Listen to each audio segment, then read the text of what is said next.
మిత్రులందరికీ జై భీమ్. మిత్రులారా, తెలంగాణ రాష్ట్రం మరొక మణిపూర్గా మారబోతుందా అంటే అవునని అంటున్నారు తెలంగాణ ప్రజలు.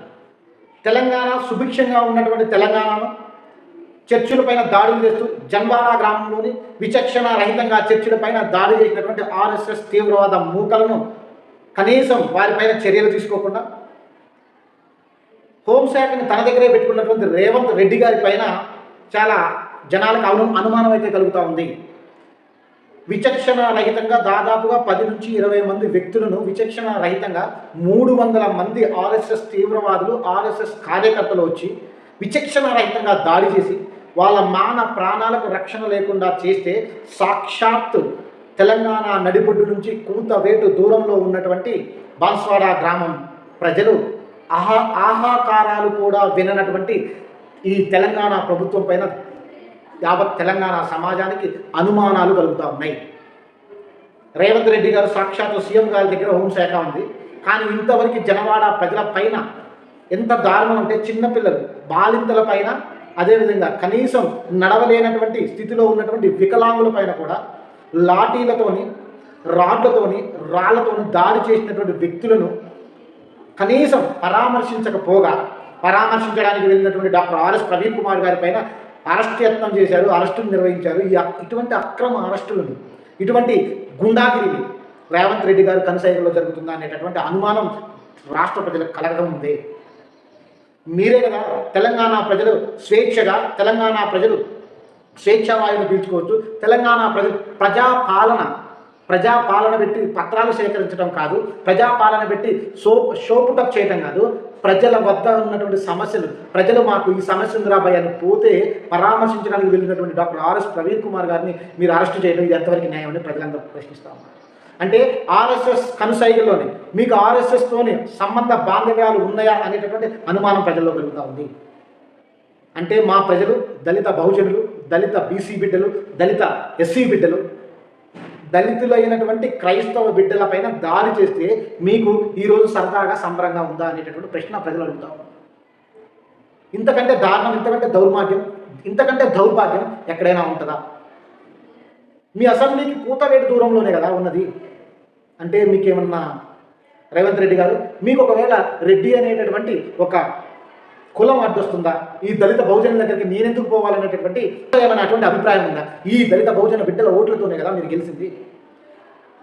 డాక్టర్ బిఆర్ అంబేద్కర్ గారు ఇచ్చినటువంటి ఓటు హక్కుతోనే ఉపయోగించుకొని ఈ దళిత బిడ్డలే కదా మిమ్మల్ని గెలిపించింది.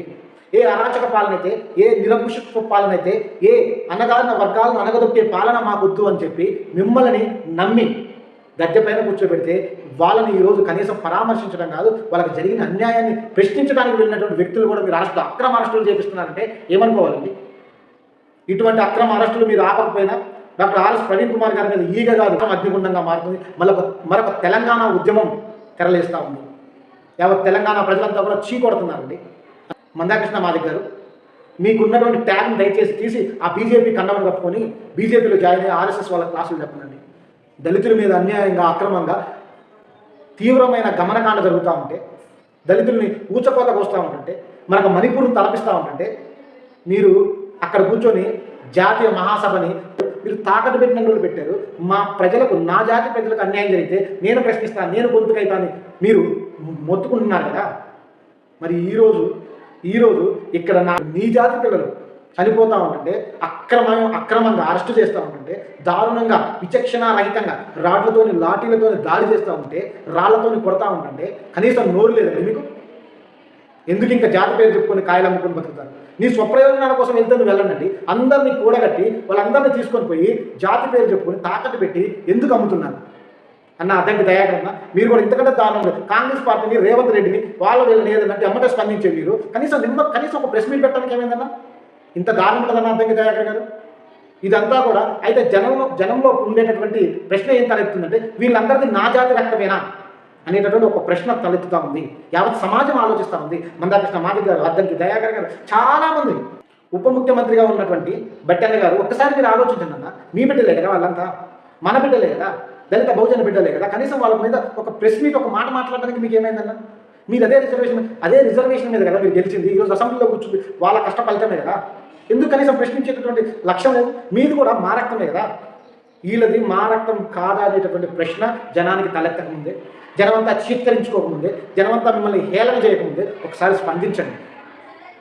ఎవడో పార్టీ అభ్యర్థి మీద చిన్న మాట అంటేనే ధర్నాలు రాస్తారోకులకు పిలుపునిచ్చే మీరు, అద్దంకి దయాకరణ, మందాకృష్ణ మాదిగ గారు చాలా దారుణం. మీలాంటి వ్యక్తుల్ని ఈ సమాజం చీత్కరించుకోకముందే, మీలాంటి వ్యక్తుల్ని సమాజం మీ పైన ఉన్నటువంటి గౌరవం పోకముందే బాన్స్వాడ గ్రామానికి వెళ్ళి గ్రామ ప్రజలను ఒకసారి సందర్శించండి. వాళ్ళ పైన ప్రెస్ మీట్లు పెట్టండి. మీ నాయకుల పైన ఒకసారి ఒత్తిడి తీసుకొని రండి. ఎందుకు ఇటువంటి ఘటనలు పునరావృతం కాకూడదని ఒకసారి గొంతెత్తి ఎందుకు మాట్లాడకూడదు?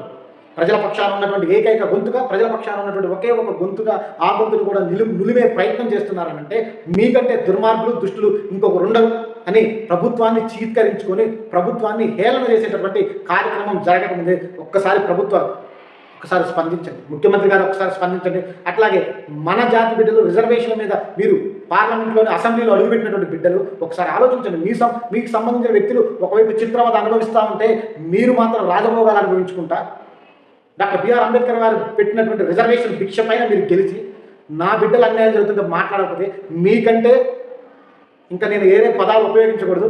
కాబట్టి ఒకసారి ఆలోచించండి. జనం మనసులోకి వీళ్ళంతా చెంచాగాళ్ళు అనేటటువంటి ఆలోచన రాకముందే ఒకసారి స్పందిస్తే బాగుంటుంది. ముఖ్యమంత్రి గారు రేవంత్ రెడ్డి గారు ఒకసారి మీకు ఒక సూచన చేస్తూ ఉన్నాం.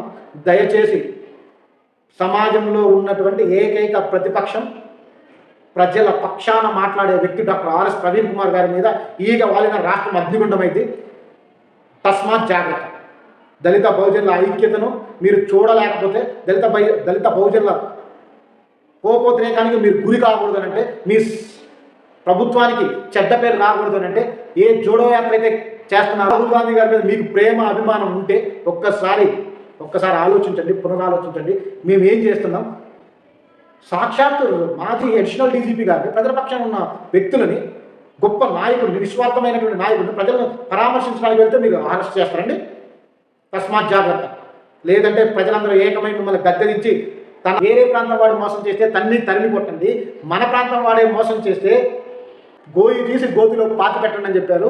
ఈ నినాదాన్ని మీరు ఒకసారి గుర్తు తెచ్చుకోండి. మేమందరం కూడా తెలంగాణ రాష్ట్ర ఉద్యమంలోని కీలక పాత్ర పోషించి తెలంగాణ వచ్చే వరకు ఉద్యోగాలను, విద్యను సైతం లెక్క చేయలేదు. అదే డాక్టర్ ఆర్ఎస్ ప్రవీణ్ కుమార్ గారు ప్రాణ త్యాగానికి సిద్ధమయ్యి ఈ రాష్ట్రంలో జరుగుతున్నటువంటి నిరుద్యోగుల మీద ప్రశ్నించి, నిరుద్యోగుల పైన, అదేవిధంగా రాష్ట్రంలో జరుగుతున్నటువంటి అన్యాయాలపైన ప్రశ్నిస్తూ ఉంటే గొంతు నొక్కే ప్రయత్నం చేస్తే మాత్రం మీ గొంతు మీద కాలేసి తొక్కుతారు ఎవరైనా సరే. ఈ రాష్ట్రంలో ఉన్నటువంటి ఏ వ్యక్తులైనా సరే అన్యాయాన్ని ప్రోత్సహిస్తే మాత్రం రాష్ట్ర ప్రజలు వాళ్ళని గోయి తీసి గోతులో పెట్టే కార్యక్రమం జరిగిందని ఒకసారి తస్మాత్ జాగ్రత్త గుర్తుపెట్టుకోండి. మరి ముఖ్యంగా ఏ ప్రజల ఓట్లతోనైతే గెలిచారో ఆ ప్రజల యొక్క బాగోగులు చూడాల్సిన మీరే వాళ్ళ పట్ల అన్యాయంగా వ్యవహరిస్తే మాత్రం తస్మాత్ జాగ్రత్త. ఏ గద్దె మీద అయితే కూర్చోబెడతారో ఆ గద్దె కింద తీసి పొందబెడతారు ప్రజలు. యావత్ సమాజం కూడా చాలా జాగ్రత్తమైంది. ఆర్ఎస్ ప్రవీణ్ కుమార్ గారి మీద ఈగ బహుజనుల సమాజం మీద ప్రశ్నించేటటువంటి గొంతుకుని నిలుమేయాలని చూస్తే మాత్రం యావత్ తస్మాత్ జాగ్రత్త. ప్రాణ త్యాగానికైనా యువకులంతా సిద్ధంగా ఉన్నారు. ప్రాణాన్ని ఒడ్డి రాష్ట్రాన్ని సాధించుకున్న మాకు మా నాయకుడిని కాపాడుకోవడం పెద్ద సమస్య కాదు. తస్మాత్ జాగ్రత్త. ఆ ఆలోచనను మానుకొని అక్రమ అరెస్టులను నిలిపేసి ఇంకోసారి అటువంటి ఆలోచన చేయకూడదని ప్రభుత్వాన్ని సూచిస్తూ జై భీమ్, జై భారత్.